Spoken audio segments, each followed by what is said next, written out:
Welcome to Nellen in New York. I'm your host, Nellen Hunt. With me today is performer extraordinaire Valarie Hill. I use the word performer extraordinaire because Valarie is involved in so many things, not just performing, but her work as an artist is very far reaching, as you'll hear in the interview that's about to follow. Valarie, thank you so much for joining us today. How are you doing? No problem. I'm great. I'm great. It's a great day today. I listen, every day is a great day. Yes, you take it as it comes and you figure it out. You figure it out. Yeah, yeah, definitely. Valarie, what was the first song you heard that made you think, yes, this could be it for me? Not being a doctor, not being a lawyer, not being a band girl, not being, a teacher, but I want to do music. It would have to be either Oops, I Did It Again by Britney Spears or Genie in a Bottle by Christina Aguilera. Because when those two albums came out, they came out around the same time. And just being able to see these young female artists performing, singing, dancing, and actually singing. Christina Aguilera sings, it's not like she does a normal little poppy Yeah. something. She has soul, and it was really inspiring to me because I wanted to be that. I didn't want to just be a lawyer or be a doctor or be a marine biologist. I wanted that that appeal and that life, and it really was captivating at a young age because I was about 5, I want to say. Oh my gosh. So I knew from 5. I knew from 5. And here's the funny thing. At my preschool graduation, when they ask everybody, what you want to be, you know, I said Miss Universe. I Wow. Wendy Fitzwilliams won that year, and I said I want to be Miss Universe. So I always wanted to be in the spotlight. You know. Big, larger than life. You, Yes. Valerie, you were saying when you're preschool, when you were 5, and when Wendy Fitzwilliam won, and I said to myself, oh gosh, boy, kind of old. you know, I feeling kind of old now too. we live in a wonderful era, I think, where more and more young women, especially, are being told they can be who they want, when they want, how they want. We're being told that the doors are wide open. We're told that the ceiling is disappearing. Yeah. And it's interesting that you mentioned Britney Spears and Christina Aguilera because when they started off, they were young, sexy, vibrant women. Mm-hmm. Mm-hmm. What do you think is the pushback that that sort of image brings to your career in the industry you're involved in as a female artist? I think that women nowadays, we have taken the power back because for a long time, being sexual, it was either praised or judged. It was Mhm. never, you know, it was always expected. And now we get to choose if we want to do it or not, especially in this time of 2020. Women can be fully clothed and sing like Adele, and people will praise you. Or you could be Cardi B and you could be completely, done out, and people will still praise you. And I think it's just amazing that we have that privilege now. Don't get me wrong, we're still fighting a battle because a Mhm. lot of us still, especially here in Trinidad, suffer with that image that, hey, you have to be sexy.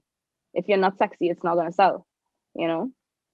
So for me, I struggled with it for a long time because in bands, as a frontline singer, as a female, they want you to have that sex appeal. They want you to bring the crowd and let the male artist entertain. So it's kind of it was a struggle for me for a long time. But I finally found a balance where you don't need to be completely nude, you don't need to be completely overly sexy. You could just sing and show your passion and do what you love, and people will be attracted to that, whether it be you're naked or you're fully clothed in a complete, you know. So You mentioned something very, very interesting, and the ease with which you said it was very telling mhm, when you said, As a female artist singing in a band, you were expected to bring the crowd and then let the men Mm-hmm. entertain them. Correct. Did that make you decide to go off on your own? It did. It did. Um, Especially I want to say chutney bands. They really want the females to come and command the crowd and bring the people to the front. You're expected to dress a certain way, you're expected to speak a certain way, talk to the crowd a way, dance with people, interact. And it was something that I always had to deal with in every band. They Mm-hmm. would say, well, right, you're getting 5 songs, the male artist getting 15, and you just dance and sing back up for the rest. And for me, it was never enough. It's like, why should I have to be a part of the show for 10 minutes versus the whole hour and a half show? Mm-hmm. Like, I want to be in front with the people. So it was a deciding factor for me. After a while, I just kind of got set up and just wanted to be out on my own. So, We're going to take a quick break, Valarie, but when we come back, we're going to talk about what you just said, being on mhm. your own. Stay tuned, everyone. You're watching Ellen in New York. With me today is Valarie Hill. We'll be right back.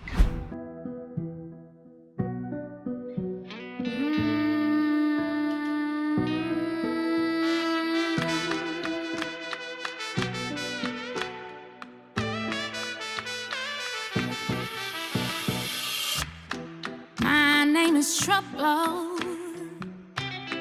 How do you do? You order a double, then said make it two. With that look in your eyes, on that plain Joe smile, I just know you ain't gonna please me. No chance in hell. So stop trying to start conversation about your 5-finger page occupation. Excuse me while I turn my back, 'cause you won't like it when I hit you with the facts. Boy, come give me some inspiration. Oh, stop with that boring shit, man, I'm impatient. Seems like you're the new kid on the block. Shoe with the safety on, you wasted your shot. Boy, come give me some inspiration.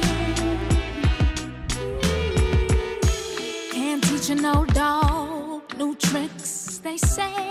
No, no, no, no, no, no, no. Baby, you come out here with the same routine every day. No, can't you take the hint? Whatever you're looking for, this ain't it. Just a little piece of advice. Think that you should maybe think twice. Stop trying to start conversation about your 5-finger page occupation. Excuse me while I turn my back, 'cause you won't like it when I hit you with the facts. Boy, come give me some inspiration. Come on. Oh, stop with that boring shit, man, I'm impatient. Seems like you're the new kid on the block. Shoe with the safety on, you wasted your shot. Boy, come give me some inspiration.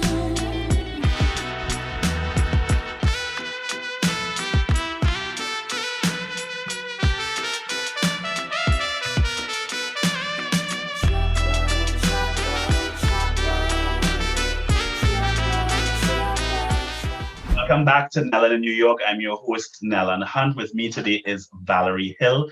Before we went to break, Valarie talked about going off on her own. Valarie, of all the things in life to do is to leave the safety and the protection of a band and Yes, decide that you're yes. doing this by yourself. from beginning to end, I would love to know what that journey has been like. Well, first off, it wasn't exactly by myself. I have a partner in crime who is my samplist, my videographer, my producer, everything. So he kind of gave me the motivation to want to do it on my own, because we were in a band, the last band we were in, and I just decided, you know what, if I want to give this a shot, I want to give it a shot completely, and I want to dedicate myself to it. So we started off by doing cover gigs, normal shows, casinos, weddings, different things. And for a time it was an experience. I learned so much. I can't tell you how much I learned there, because it's so much different people. Every weekend is different people you're performing for. Sometimes 4 times a night, different people. So Wow. you kind of get a feel for everybody, and you get comfortable, and you just feel at home on that stage, you know.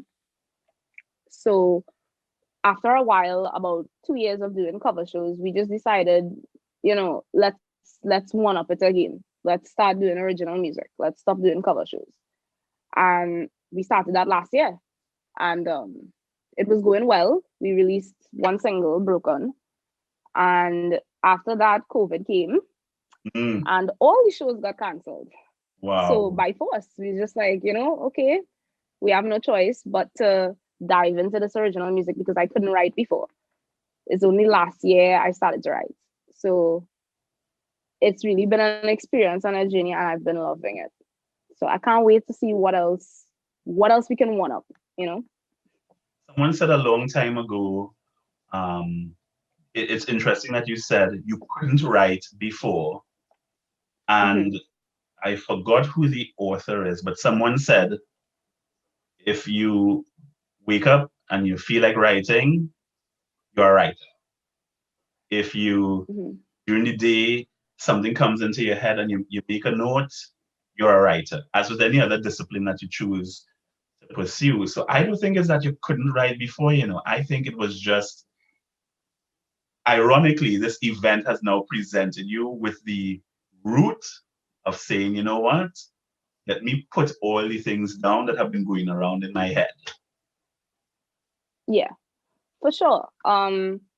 I think I was my own worst enemy for the last Yeah. couple of years, because I always told myself, you can't write music, you write something, it's not gonna sound good. Like I used to really be down on myself, and I would tell any artist, don't ever tell yourself you can't do that, you can't sing that genre, you can't experiment here, you can, if you go into it with the confidence, it will happen, because that's what happened to me this year. I had no choice but to put aside all the shows, the gigs, all the plans we had, and start fresh and explore more of myself and learn to write music.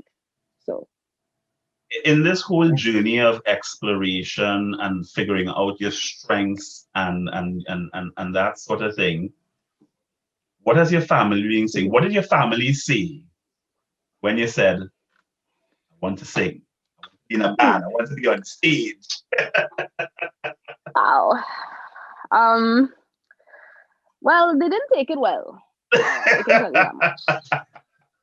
They really didn't take it well. They're still not taking it well. Um. Yeah. Yeah, my family is filled with accountants and managers and business people. So when I said like I don't want to do business, I want to be a entertainer, a performer, there's like, yeah, you can do that as a hobby, Yeah. but what about your real job?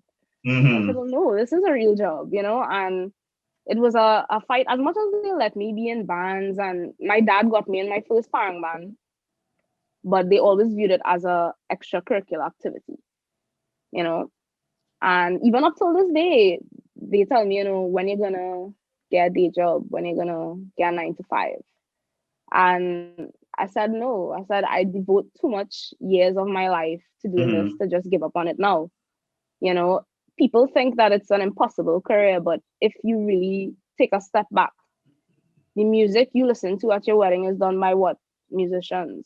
an artist, the songs you play at funerals, the movies that inspire you to become a doctor or a lawyer are all made by creatives. And I think creatives need to really be taken seriously as an art form and as a job. It is a job. And it's, I think, the hardest job, you know, creating something from nothing. And it is meant to inspire people and to make people feel something. And I think that's a great job to have. Is there any fear? Because I'm listening to you and I'm thinking, Mhm. I can just go out and start singing. Of course, my friends will tell you, Valarie, please stop telling him that it's possible because we have heard him. But you know, No, man, I don't believe that. there's a really inspiring story in how you talk about going about doing this. You know, how much fear do you have on a regular basis with regard to this career that you've chosen? Wow, that's a great question. I have a lot of fear with it because I'm getting older and the chance of failure is very high because a lot of people try to make it in this industry and they don't. And then you have to ask yourself, well, okay, did I waste my time? Should I continue trying? My birthday was Friday gone and I turned 27. Happy birthday. And I had to, thank you. I had to really sit down and reevaluate my entire career and if I want to continue along the same path. And what I can tell you is that if you're doing this, don't just do one part of it, which is what I was doing. I was just doing singing, and that is just the smallest fraction of it. You know, if you're doing songwriting, you're doing production. This year I opened a studio, video studio, and we do music videos and set design and photography and special effects and different things. And it's really nice to get involved in different parts. So is for that me, the Black Room? feel it. Yes, it is. Yes, it is. And you can't fail to me because even if I don't make it as a singer, I can still make it as a set designer or as a director or an executive producer. I love every part of this industry. So to me, failure is not an option. It's amazing that you say that. It was either last year or 2 years ago, I interviewed the Jamaican artist Shensia, and it was Oh interesting. my gosh, I love Shantia. It's funny. My friends were they're like, "Yo, what?" And I go, "Yeah, I interviewed Shensia." I was trying to play it down, look cool, you know. Shenyang anthem. But she started off studying the management of music. That's what she started off her involvement in the industry in. And it was interesting that people kept saying to her, write a song, you should write a song. Sing at this, there's nobody, there's a 10-minute opening, go and sing for 10 minutes. And that's when she got involved in the performance of it. And she said that if she didn't start off the management of it, she probably would not have gotten involved because she thought that that is where her strength was. But it did give her the background to be her own advocate in this type of business because you show up, you sign a contract, and you said, I will sing for the next 2 years and you can pay me $2. And the people behind you are taking $1.50 here, 50 cents here, 29 cents here. And people think, oh my gosh, you're making all this money.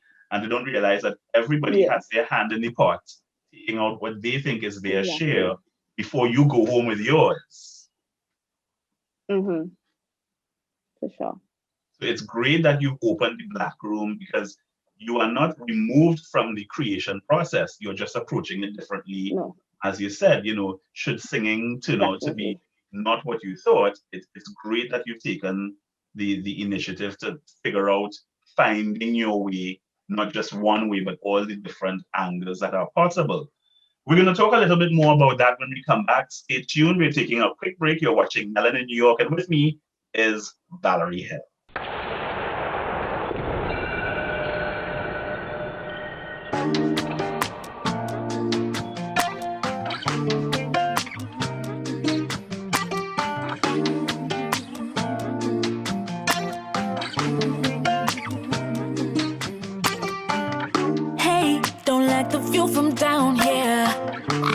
we way up there. Smiling at the table, maybe financially stable, but ain't life's never fair. I'm stuck doing something that I hate, stuck in this loop every minute, every day. Was this your master plan? Keep me right in the palm of your hand. Tell me how you do it. Do the things you do without even a care in the world. It's like you got no heart, deep within your chest. Welcome back to Nellen in New York. I'm your host, Nellen Hunt. We're speaking with Valarie Hill, who, when we started off, was performer extraordinaire, but now, she has gone on in my mind to be a magnet and an entrepreneur extraordinaire. Valarie, let's talk about the Black Room a little bit. How did the Black Room come about, and why that name? Well, this is a very funny story. So after we wrote the first song, Broken, last year, I want to say it was last year summer, and we was like, okay, what music video we should do? And across the road from us had a building that was vacant, and we said, well, okay, I had it in my head that I just wanted a completely Black room. I was like, okay, try to find a Black studio in Trinidad. So we looked up different ones, and I had this crazy idea. I said, I want rain to fall in the whole room. Could we get that done anywhere? Every Black room we called, it only has 2 in Trinidad. Everyone we called, they said, no water, no nothing, you can't do that. So me and my partner were kind of crazy now. So we was just like, hey, what? Let me buy like 6 buckets of paint and go across the road and paint the entire room black. And it's a big room, it's not a small room. Mm-hmm. And then we just rigged pipes in the ceiling to set off that rain. And after that, we was just like, what if we continue this and rent it out to people and make more stuff inside it and make sets and make it, because we love movies. And we always wanted to be a part of the movie business. So you say, why we don't start here? Trinidad doesn't have it. Let's start. And that is how the Black Room was born, for one music video. So, and I have to tell the fans right now, I am not being compensated for this, but if you need a room with rain, the Black Room is the place to go. That is amazing, Valarie.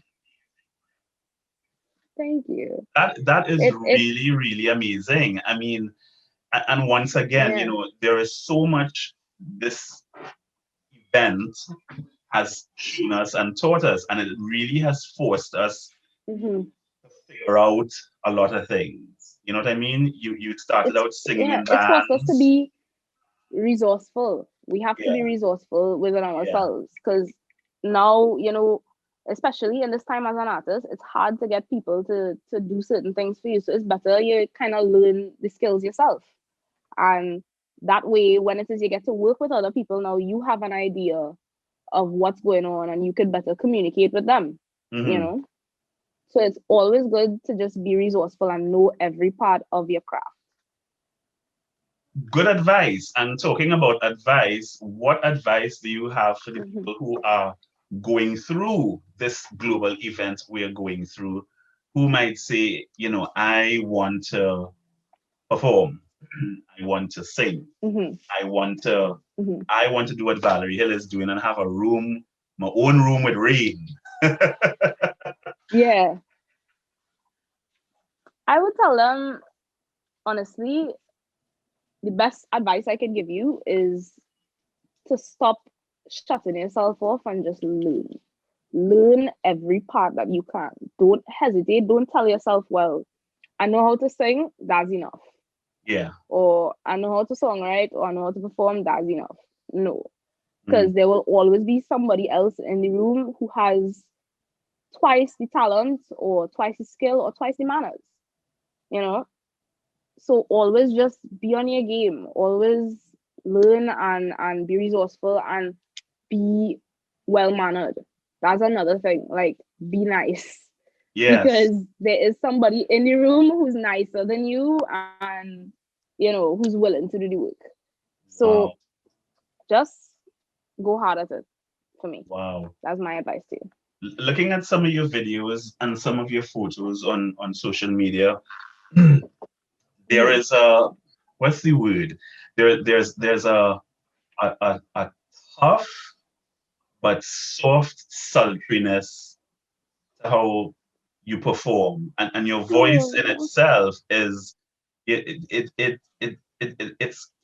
I can't describe it properly enough, but there's definitely a toughness, not hard, not mhm, brutish or anything like that, mhm, but there's a toughness, but it's so tender because it's like it mhm. to me, it's like, to me your throat is doing this. That's the only way I can describe it. When I was listening to Yeah. Trouble and some others, I was Oh, like, Trouble is my favorite. Trouble is really? my favorite. Out of all the songs I've released so far, it's my favorite. Yeah, for How sure. did Trouble come about? It's kind of beginning to be my favorite too, you know. Yeah, it was last year we went to a writing camp in San Martin, beautiful island. Everybody please visit. It's amazing. Yeah. And that was actually Lala Will was the first song I wrote, and Trouble was the second. Broken was the third, and it was released first. So Trouble, I don't know, like a lot of people when I was younger in the music industry, when they met me, the first thing they would tell me is like, you look like Trouble. You look miserable. You look, yeah, like people had a nickname for me, like Whatless, Miserable, Trouble. So I really played with the concept, and it was just a really fun song for me because I Yeah. love jazz and soul music. Yeah. So when I sing it, it gets me excited. So it was a really nice experience in that production. And would you believe the music video for that? Did you watch it? You watched the music video, I'm assuming, with the horse. I did. Did you? I was very That impressed. happened. That happened in a span of 2 days.